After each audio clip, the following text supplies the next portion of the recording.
পানিহাটি পৌরসভার পৌর পিতা তথা প্রাক্তন বিধায়ক নির্মল ঘোষ এর পুত্র তীর্থঙ্কর ঘোষকে এলাকায় ঘোরানোর সময় চোর চোর স্লোগান। 2021 সালে ভোট পরবর্তী সন্ত্রাস বিজেপি নেতা জয় সাহার বাড়িতে বোমাবাজি ঘটনায় অভিযোগের ভিত্তিতে গ্রেফতার করা হয়েছিল পানিহাটি বিধানসভার প্রাক্তন বিধায়ক নির্মল ঘোষের পুত্র তথা পানিহাটি পৌরসভার পৌর পিতা তীর্থঙ্কর ঘোষকে।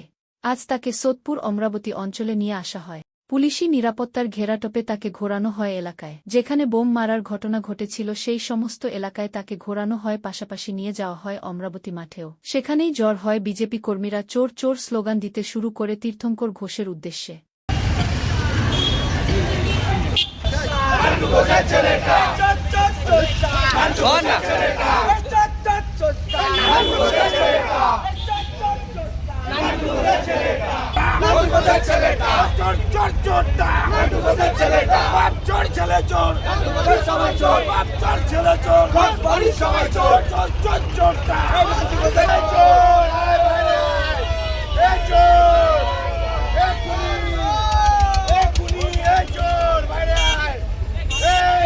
তোর বাবা বাজাতে আসছে, এবার তোর বাবা বাজাতে আসছে।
যেমন কর্ম তেমন ফল।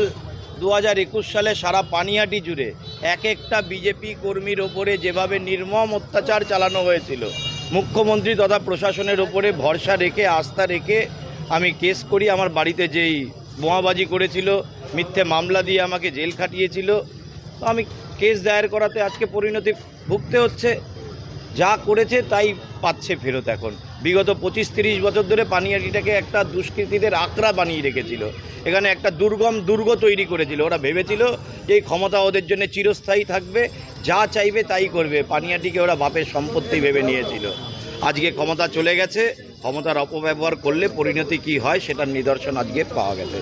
প্রশাসনকে আমি অনেক অনেক ধন্যবাদ জানাই, সাধুবাদ জানাই এই দুষ্কৃতীদের আঁকড়াটাকে ভেঙে তছনছ করে দেওয়ার জন্য। আজকে তো আপনার মুখোমুখি হলো, কিছু কথা হলো?